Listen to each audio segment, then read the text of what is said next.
Good evening, my community. So right now we are going to be taking a load of mercury chloride with a Peterbilt with the Peterbilt truck. Actually, not Peterbilt. I'm sorry, Kentworth. Sorry. And we will be on our way. Now, I like to do things realistically, as much as possible. I know there's limitations. So, what I mean by that is very simple. I'm going to start up my truck, go on the outside, and this is what I'm going to do. What I'm doing is called a pre-trip, everybody. It's called a pre-trip. If you ever watch trucking videos, or if you are a trucker, you will know what a pre-trip is. But it's basically to look at your truck, look at what you're hauling, make sure it's safe to travel on the roads. So, and that indulges and includes a lot more than what I'll be doing, but unfortunately I can't do everything in that pre-trip. So this is gonna be as basic as I can get it. Your lights, make sure they all work. Your high beams, alright. Your four-ways, look around, make sure they all work on your truck. Alright, you do that. Do the left blinker, then we're gonna do the right. And we're gonna do your wipers. And then we're gonna do something very important. And that is to make sure that you have no leaks in your brakes, and that there is no problems with them. And one way to find that out is, of course, you have to release the parking brake. But that is also to press and keep pressing down and releasing your brake until your air pressure goes down and your warning light comes on. In this case, with the Kenthworth, it is on your first row to your right of your steering wheel. It's the second dial. That is your air pressure gauge, and your warning light is gonna be the light all the way to the right, the very last light. And you're gonna see what I mean when I'm doing this. So you just press and release, press and release. And as you can see, the needle is going down because it's losing pressure because you're using your brakes. And then you're going to see the warning light come back on.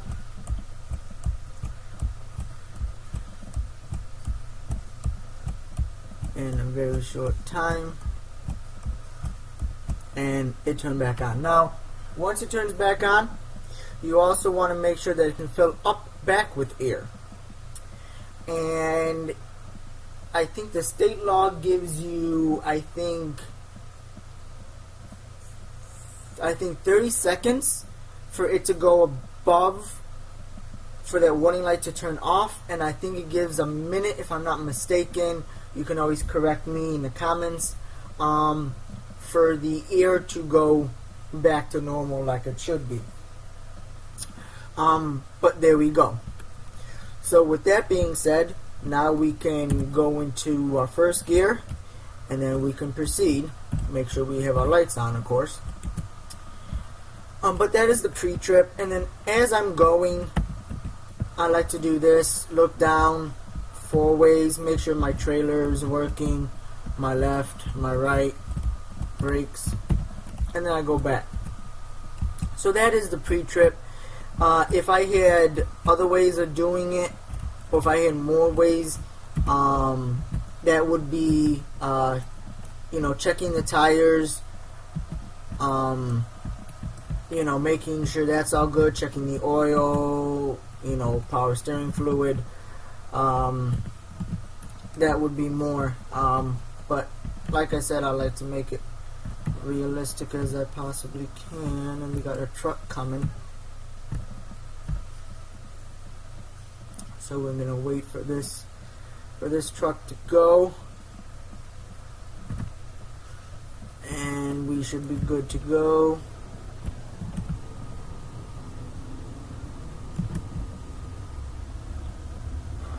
Alright.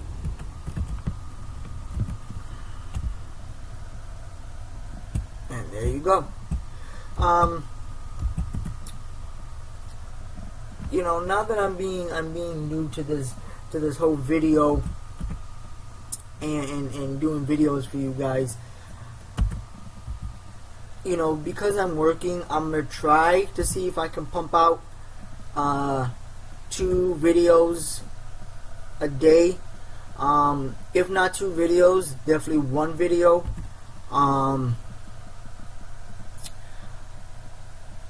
You know, I also, like I said, I work, so the weekend is gonna be very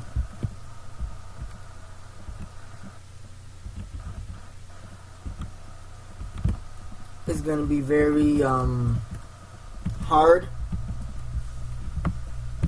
for me to do videos, so I'm not gonna do videos unless I forgot or I didn't have time to, and depends on how Friday works. I might be pumping out videos then, but I mean, who knows?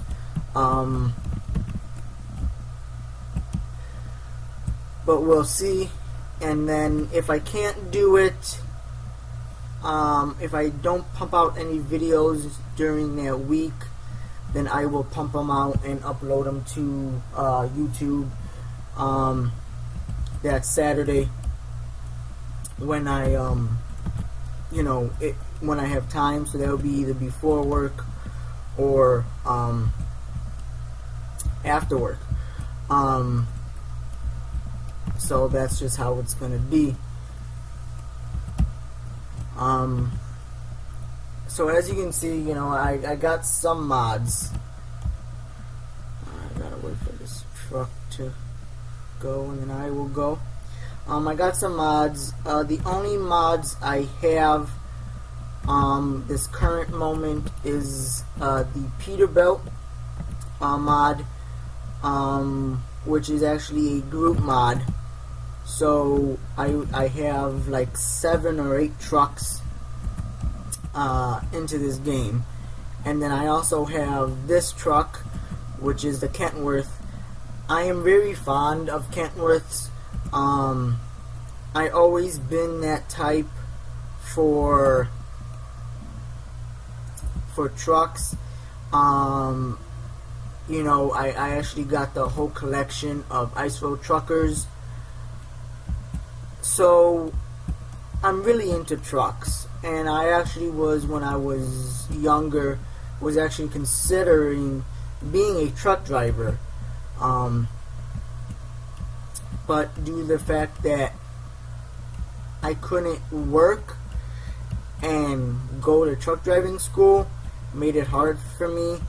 I really wasn't making that much. I was just making enough to pay my cell phone bill and car insurance and gas for the car.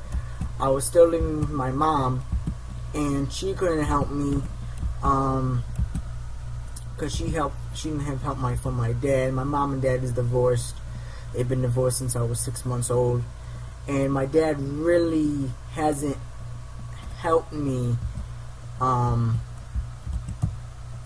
or helped her, you know, support us and give her money, you know, when we need it for school and stuff. So money was really tight for me. So for me to do this, I mean, yes, I would have had it made, as you would say. I don't know, a lot of you may not have heard this, a lot of you may, but I actually was going to go in the group of trucking with with ER England, with ER England Trucking Company, and they were gonna they were offering me a full scholarship, so to speak, to do it. All I had to do was to stay with them for 2 years, and they will pay my whole tuition.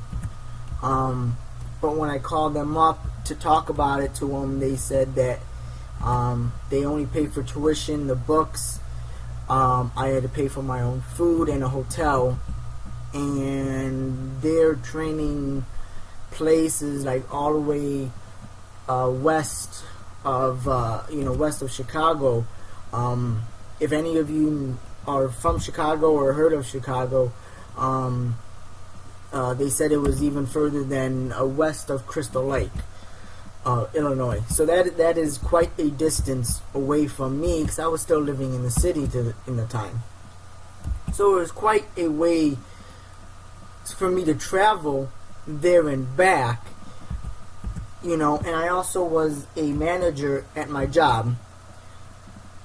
So I had to be there at 4:30 in the morning, and I got off at 2:30, but the only other problem I also had was that my coworkers weren't reliable.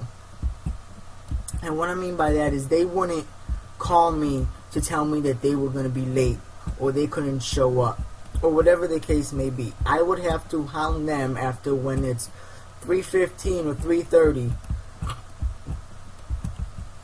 and see where they are, and then they finally answer their phone saying, "Oh yeah, I'm sorry, I can't come in."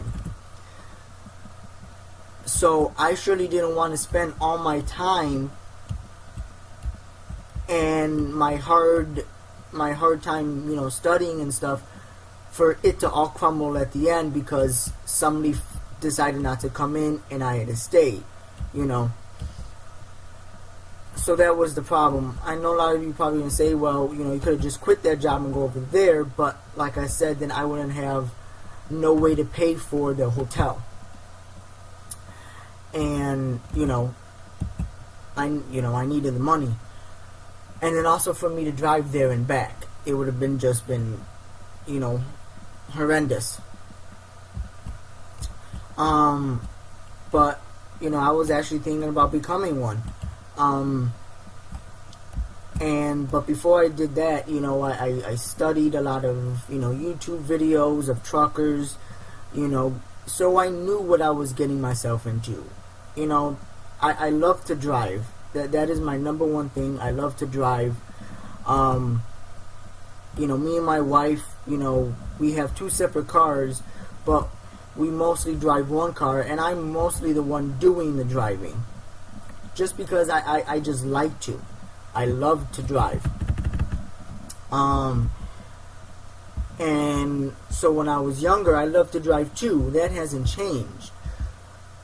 And, when I was looking into trucking, I'm like, what other place will pay you to be a truck driver, to deliver loads, but also to see the scenery around the world? Not many do that. Not many places will pay you to do, to basically travel the world. So I knew what I was getting myself into. I knew I had to work a lot harder.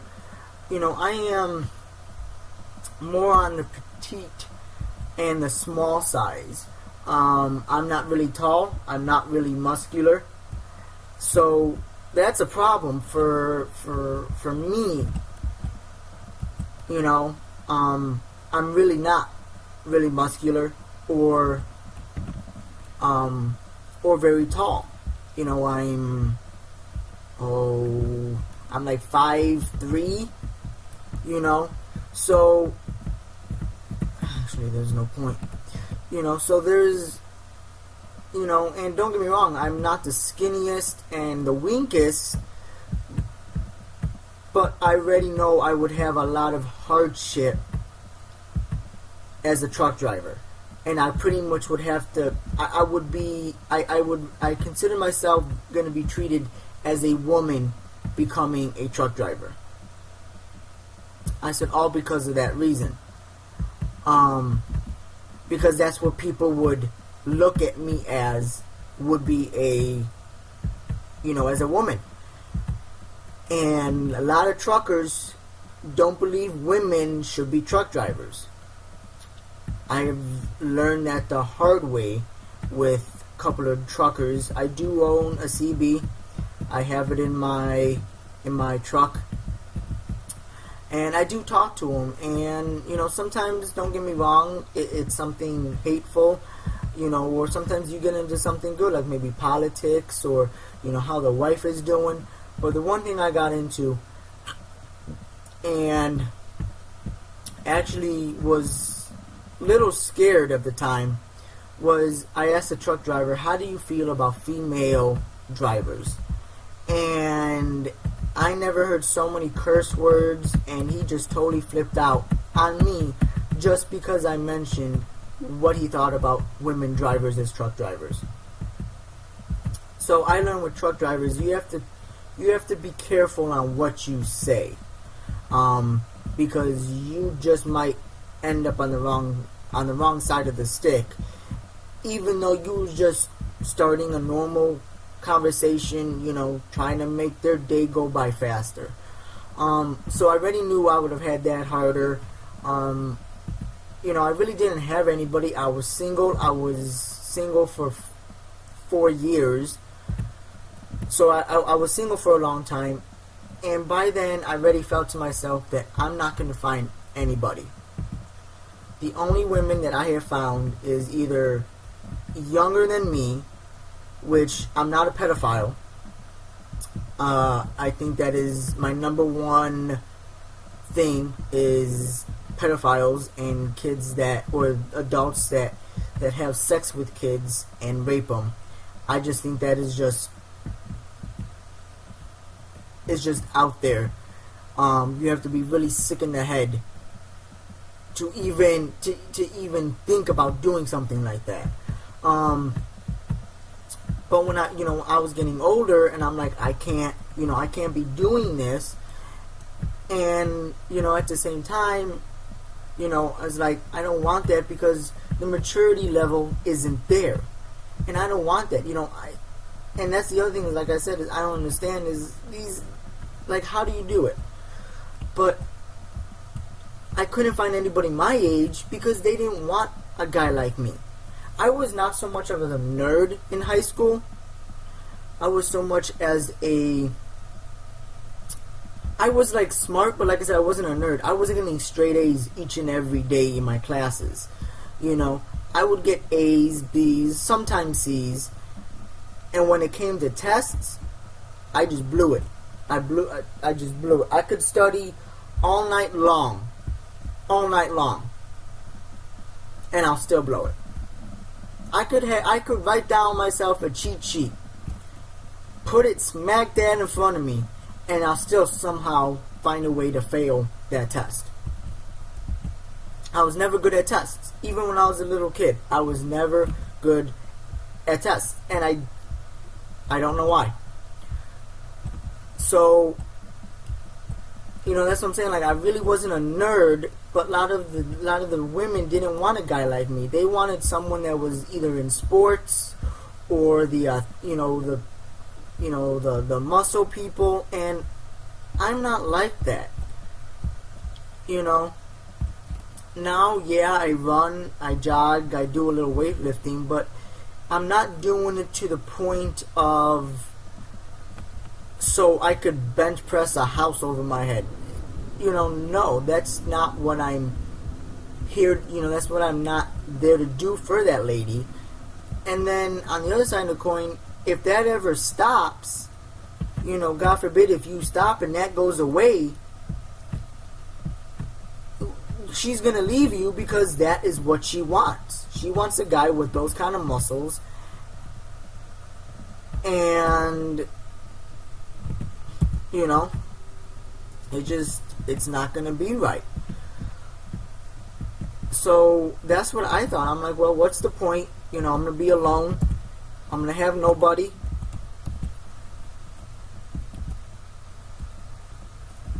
Actually, I just did that wrong. I read the GPS wrong. I thought I was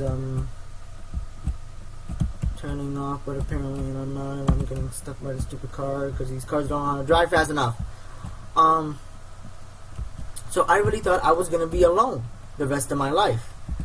You know, and a lot of people are going to hate me for this, but I agree with it.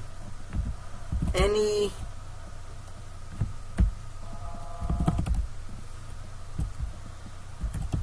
type of, that was a little scary, any type of relationship and your husband or your significant other is a truck driver or someone in the forces or in the service, it usually ends badly. You usually will get a Dear John letter. And the reason why I say truckers is because that's it. You know, for you to make your money as a truck driver, you have to go, not have to, but you would have to go long haul. And what I mean by long haul is out of state.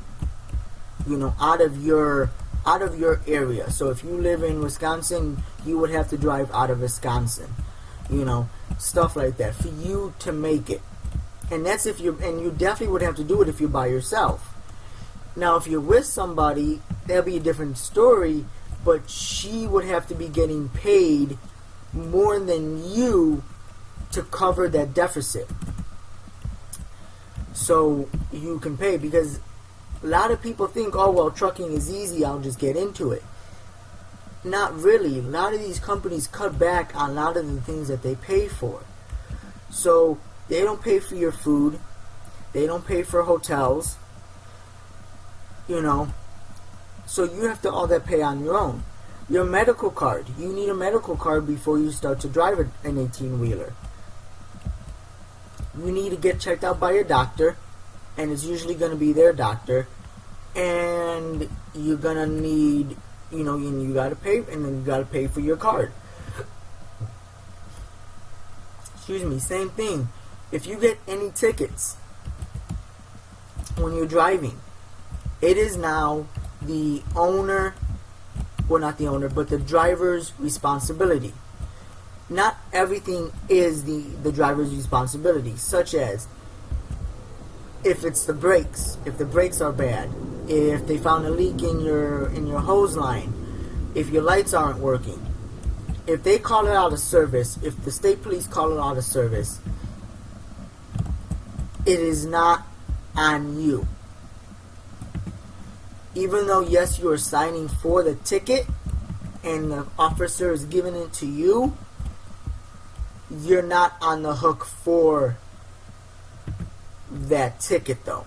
What you're gonna do is you're gonna give it back. You're gonna then get picked up from your, from your company, and you're gonna give that ticket to them, and they're gonna have to pay it or do whatever that needs to be done with that ticket. The tickets that are your fault, the driver's fault, it is gonna be speeding, being overweight, not wearing a seatbelt, not having your logbook, correct. So basically, it is stuff that the driver can control. And, all that does seem into it. Now, like I said, yes, you have your pre-trip, but, these companies, all they want to do is get the cargo out. They sometimes don't care if your headlight is out. They just want you out and gone so they can collect their money. And that's sad, but that's where a lot of companies are at. So, you run into a big, to a big problem. And, so you have to be careful, So everything comes out from, from the driver. So that's a lot of money that you have to spend,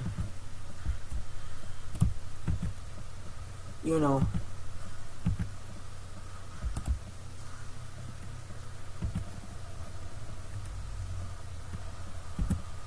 as a driver. So there's a lot of money into trucking.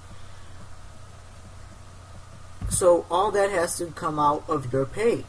So when you're living by yourself, unless you're living in a truck and you have no mortgage or no rent to pay, then okay, you can do it. But if you do, and you got a car note, you got insurance, you got your cell phone bill, you got mortgage or rent, that all adds up. And at first, you're not starting off by yourself. Average per mile. Now, average per mile, if you're lucky, is 25 to 23 cents a mile. A mile. That's not a lot. And that's even less if you are sharing a truck with somebody when you're a rookie. And you will be, because they're not going to put you in a truck by yourself for until, depends on the agreement. It could be 8 weeks, it could be 2 months. I mean, it could be more than that. So it all depends on the trucking company that you're with. But if that, for an example, if that truck, whatever you haul makes $440, let's just say $540. Divide that in half. So $540, that is God, I don't know, I can't do math right now.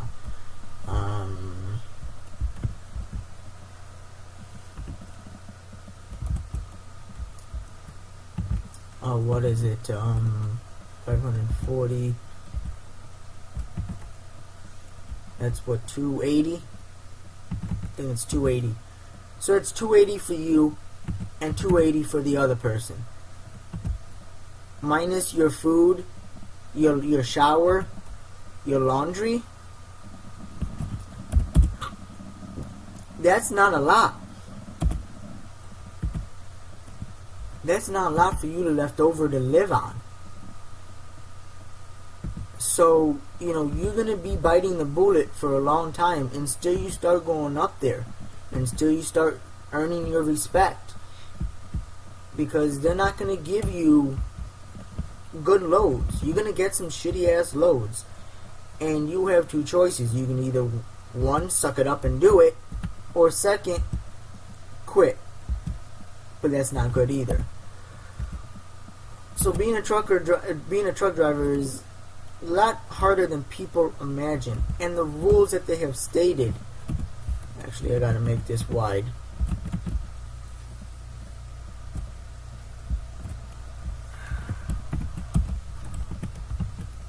The rules that they have stated for truckers out in this is so ridiculous.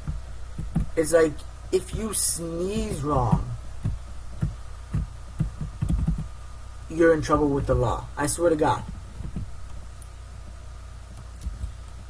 And it's sad, but it's these truckers that, I'm not gonna make this. It's these truckers that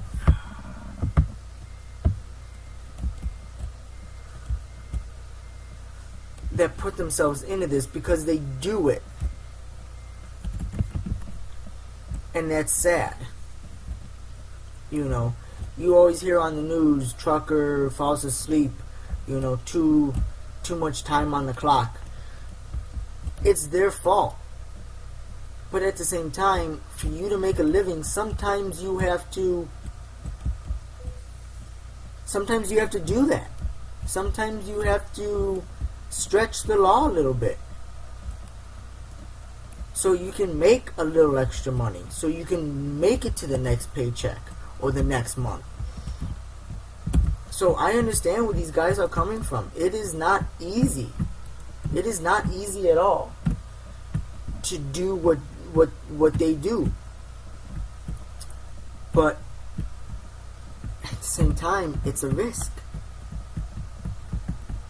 It is a risk.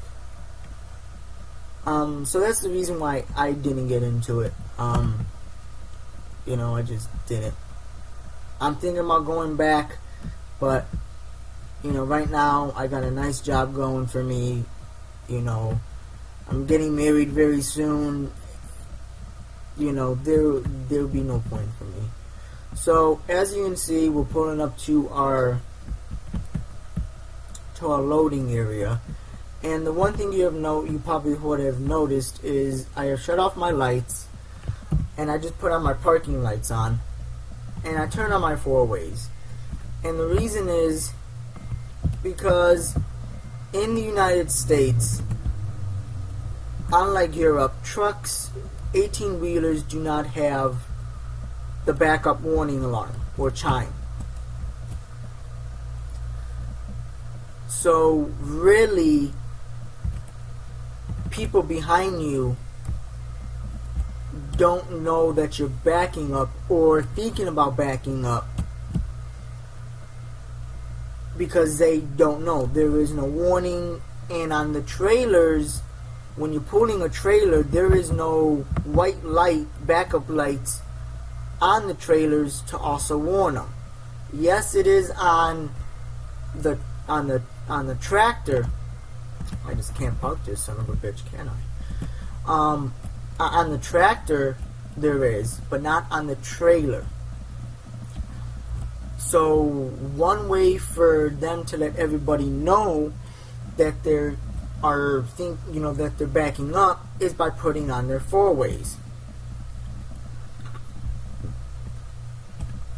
And I didn't know that either until, like I said, I was doing research on trucking and everything, and that's what they that's what I have learned, is that's what they do. So that's what I do. Like I said, be realistic as possible.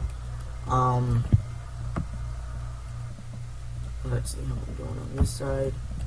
Oh wow, I'm way off. Way. Okay, hold up.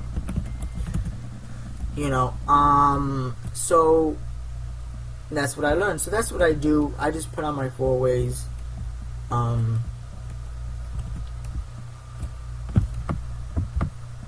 Let's see if I can get it this time.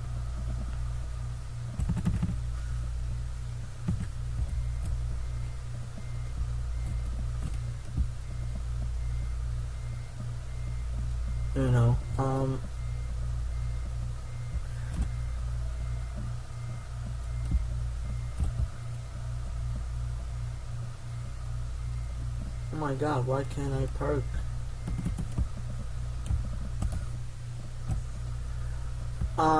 Just in case if you guys are wondering, I don't have the option, or I switched the options that they have for this game, the default.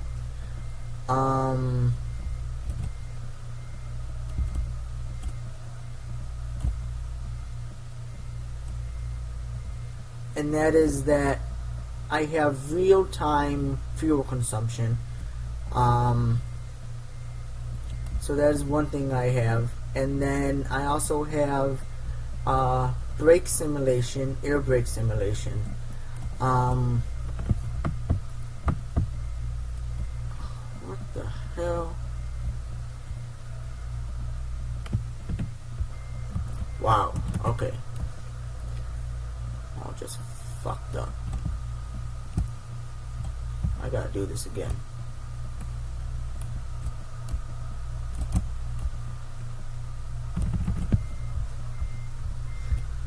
So,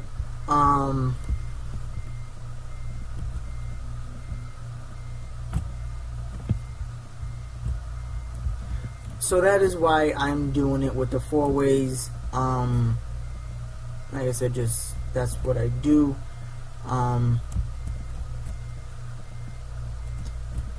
So You know, so that's something maybe for you guys to maybe, you know, learn, find out, find out about. You know, who knows? I might have taught something new, you know, somebody new today about that. So if you ever, you know, if you ever behind an 18-wheeler and they put on the emergency lights, I would safely assume that's what they're planning on doing, is going in reverse. But also, you know, leave trucks more than enough room to do whatever they what they need to do. You surely don't want to go up with a truck. Also, you don't know exactly what they're holding or what they're carrying, so you surely don't want to rear end somebody or cause a truck to crash to find out that they're hauling something toxic or, you know, something that could harm the environment, because that wouldn't be good either. So always give them more than enough room. And you know, we're doing good, I guess. Better than straightening it out, straightening it out, straightening it out, straightening it out. Too fast, too fast, too fast. Almost there. Almost bring it home. Alright. Once again, like I said, I like to do things in real life as much as possible. So I'm gonna turn off my 4-ways, pull my emergency brake, shut off my lights, turn off my engine, and then hit T to disconnect my trailer. So there you go. Excellent. Really good. Distance 146. Tank taken 6 hours 38 minutes, and fuel consumption is 52.1 gallons. So not bad. And my ADR class is 6, so I get 49 experience points for that. So not bad. Anything else, guys? You know, once again, I hope you enjoyed the video. Like and subscribe. Got any questions or anything else that you'd like me to do or see, please post in the comments below, and I will try to do that. Alright guys, take care.